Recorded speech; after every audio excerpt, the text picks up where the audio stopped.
আরজিকর কাণ্ডে শুধুমাত্র লকেট চট্টোপাধ্যায় বিজেপি নেত্রী নন, একই সঙ্গে দুজন চিকিৎসককেও ডেকে পাঠানো হয়েছে বলে খবর পাওয়া যাচ্ছে। একদিকে কুণাল সরকার, অন্যদিকে সুবর্ণ গোস্বামীকে তলব লালবাজারে। আজ দুপুর 3টের মধ্যে লালবাজারে তলব করা হয়েছে, তাদেরকে হাজিরা দেওয়ার নির্দেশে দেওয়া হয়েছে।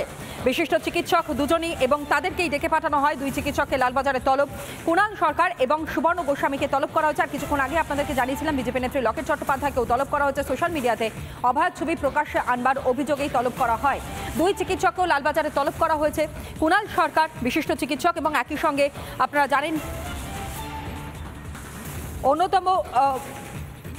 অন্যতম যে চিকিৎসক রয়েছেন, অর্থাৎ বিশিষ্ট চিকিৎসক রয়েছেন সুবর্ণ গোস্বামী, তাকেও তলব করা হয়েছে। সুবর্ণ গোস্বামীর সঙ্গে চিকিৎসক সুবর্ণ গোস্বামীর সঙ্গে আমরা কথা বলেছিলাম, কি জানিয়েছেন তিনি, শোনাই। দেখুন, আমি এখনো কোনো নোটিশ বা কিছু এরকম পাইনি। আপনাদের সংবাদ মাধ্যমের বন্ধুদের কাছ থেকেই জানছি এরকম। আমি এটাও বুঝতে পারছি না কেন আমাকে নোটিশ না পাঠিয়ে সংবাদ মাধ্যমে বলা হয়েছে। তবে তদন্তের জন্য তো আমরা প্রস্তুত, যেটা তদন্তে সহযোগিতা করবার জন্য আমরা প্রস্তুত। আমরা চাই তিলোত্তমার সঠিক বিচার, সেই জন্য আমরা সিবিআইকেও চিঠি দিচ্ছি যে আমরা কিছু ইনপুট দিতে চাই। এমনকি আমরা কলকাতা হাইকোর্টকেও আবেদন করতে চলেছি যে আমরা ওই মামলার বাদী হতে চাই। ফলে আমাদের কাছে লুকোনোর তো কিছু নেই, বরং হচ্ছে যে আমাদের কাছে বাড়তি ইনপুট পাবে। যদি কলকাতা পুলিশের এখতিয়ার থাকে এই তদন্ত চালিয়ে যাওয়ার, তাহলে হচ্ছে নিশ্চয়ই তাদেরকেও আমরা ইনপুট দিয়ে সাহায্য করবো। যদি চিঠি পাই, নোটিশ পাই, তাহলে আমার সংগঠনের সঙ্গে কথা বলে এবং প্রয়োজনে আইনজীবীর সাথে পরামর্শ করে যা যা করার সেটা করব। এখনো কোনো নোটিশ আমি পাইনি, না মেলে, না ব্যক্তিগতভাবে, না কোনো ফোনে, কোনোভাবেই কোনো নোটিশ আমি পাইনি। সুবর্ণ গোস্বামীর সঙ্গে আমরা কথা বলেছিলাম এবং বিশিষ্ট চিকিৎসক তিনি বলছেন তার কাছে কোনো নোটিশে যায়নি। যদি আইনি কোনো নোটিশে যায় তাহলে তিনি আইনের পথেই উত্তর দেবেন। এবং শুধুমাত্র চিকিৎসক সুবর্ণ গোস্বামী নয়, একই সঙ্গে বিশিষ্ট চিকিৎসক কুণাল সরকারকেও ডেকে পাঠানো হয়েছে এবং আজই ডেকে পাঠানো হয়েছে দুপুর ঠিক 3টের সময়। 3টের মধ্যে তাকে লালবাজারে হাজিরা দেওয়ার কথা বলা হয়েছে।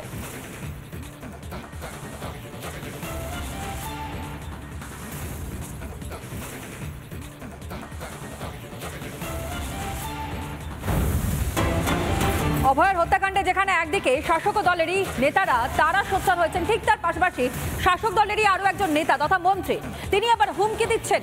উদয়ন গুহ যে মন্তব্য করেছেন তাতে সোশ্যাল মিডিয়াতে বিতর্কের ঝড়, তাতে সাধারণ মানুষজন তারা সোচ্চার হয়েছেন। যেখানে উদয়ন গুহকে বলতে শোনা যাচ্ছে মুখ্যমন্ত্রীর বিরুদ্ধে ওঠা আঙুল ভাঙার ব্যবস্থা করব। কোচবিহারে প্রতিবাদ মিছিলের আগেই উদয়ন গুহ হুমকি দিয়েছেন। অভয়াকাণ্ডে আন্দোলনকারীদের হুমকি, বক্তব্য শুনুন।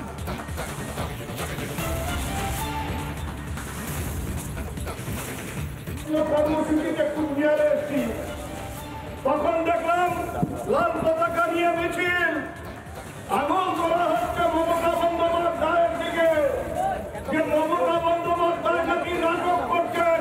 আমার বক্তব্য, এই ঘটনায় মমতা বন্দ্যোপাধ্যায়ের দিকে আঙুল তুলছেন, নোংরা ভাষায় সোশ্যাল মিডিয়ায় মমতা বন্দ্যোপাধ্যায়কে গালাগালি করছেন, যারা আঙুল তুলে মমতা বন্দ্যোপাধ্যায়ের পদত্যাগ চাইছে, সেই আঙুলগুলোকে চিহ্নিত করে সেই আঙুলগুলোকেও ভেঙে দেওয়ার বন্দোবস্ত করতে হবে। অন্যদিকে বিজেপি নেতৃত্ব স্থানীয় তারা কি বলছেন শোনাই আপনাদের।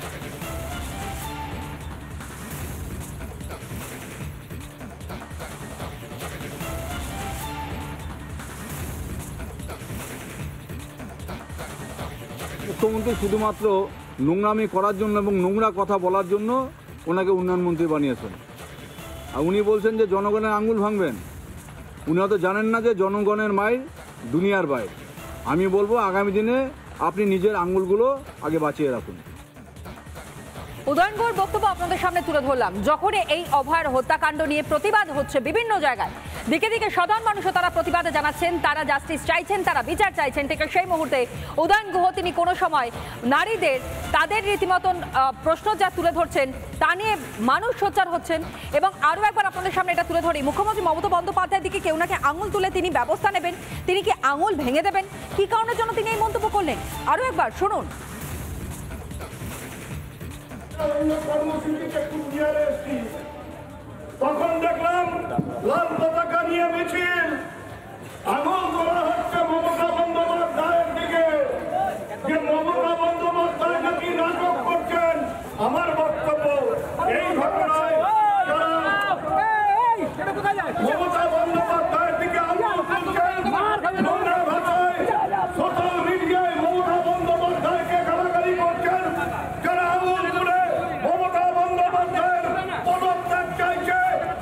আঙুলগুলোকে চিহ্নিত করে সেই আঙুলগুলোকেও ভেঙে দেওয়ার বন্দোবস্ত করতে হবে।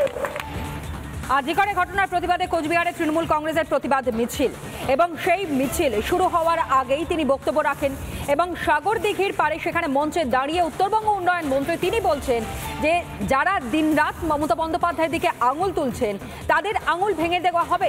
গালিগালাজ যারা করছেন, যারা বলছেন পদত্যাগ করতে হবে, যারা পদত্যাগের দাবি করছেন তাদের আঙুলগুলিকে চিহ্নিত করে ভেঙে দিতে হবে হুমকি দিচ্ছেন উত্তরবঙ্গ উন্নয়ন মন্ত্রী। কিন্তু তিনি একজন দায়িত্বশীল নাগরিক হয়ে, তিনি একজন জনপ্রতিনিধি হয়ে, তিনি একটি রাজ্যের মন্ত্রী হয়ে কি করে একথা বলতে পারেন? যারা প্রতিবাদ করছেন তারা কারা? রাজ্যের সাধারণ মানুষও তারা পথে নেমেছেন, তারা প্রতিবাদ করছেন। অভয়াকে যেভাবে দর্শন করা হয়েছে, হত্যা করা হয়েছে, তার প্রতিবাদে সরব হচ্ছেন তারা। আর সেই প্রতিবাদ যখন জনসমুদ্রের আকারে আছড়ে পড়েছে শহরের রাজপথে, যখন অলিতে গলিতে গোটা রাজ্যের বিভিন্ন কোনায় কোনায় গ্রামে গঞ্জে থেকে, সেই মুহূর্তে তিনি এই মন্তব্য করছেন। সুজন চক্রবর্তী সিপিএম নেতা, তিনি এই মুহূর্তে আমাদের সঙ্গে রয়েছেন টেলিফোন লাইনে। সুজনবাবু, তনয়া কথা বলছি স্টুডিও থেকে। যে মন্তব্য করেছেন উদয়ন গুহ, তার প্রেক্ষিতে আপনি কি বলবেন? কেউ প্রতিবাদ করতে পারবে না?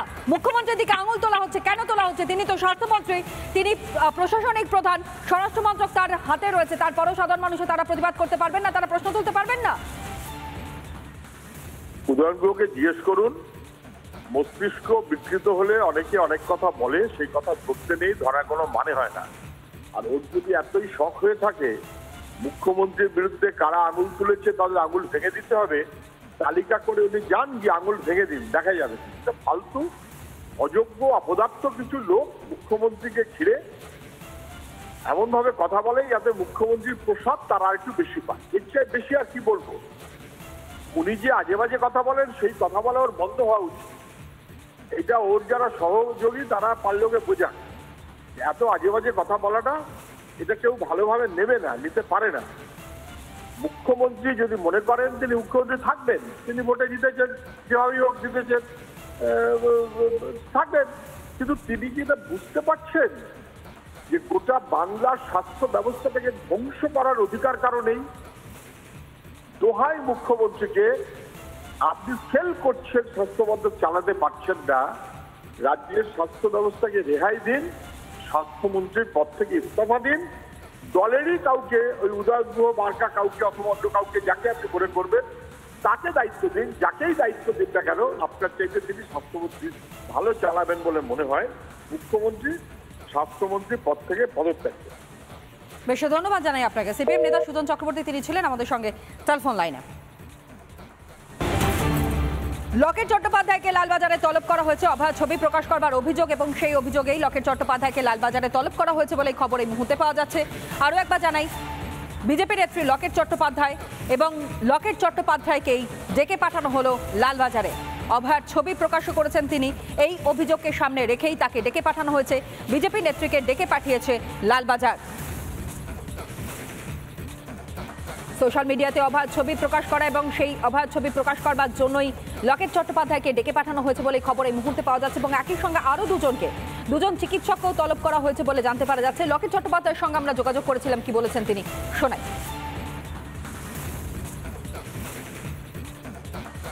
যে লালবাজার সোশ্যাল মিডিয়ার দিকে চোখ তুলে বসে আছে, কে কি লিখছে, কোটি কোটি মানুষকে তো লালবাজারে ডেকে পাঠালে লালবাজারে কি জায়গা হবে? আজকে এটাই বলবো, লালবাজার এইসবে তৎপর না হয়ে লালবাজার সিবিআই কে তারা তাদের যে তথ্য আছে সেগুলো দিক, সেই লোপাট না করে, তথ্য প্রমাণ লোপাট না করে সিবিআই কে সাহায্য করুক। আমার মনে হয় সেটা লালবাজারের ক্ষেত্রে ভালো হবে, বাংলার জন্য ভালো হবে। বাংলার মানুষ বিচার চায়, কে কি তার নিজের জায়গায় লিখছে সেটা তার নিজস্ব অধিকার, এবং তারা নিজের মনের কথা লিখছে একটাই কারণ, বিচারের জন্য।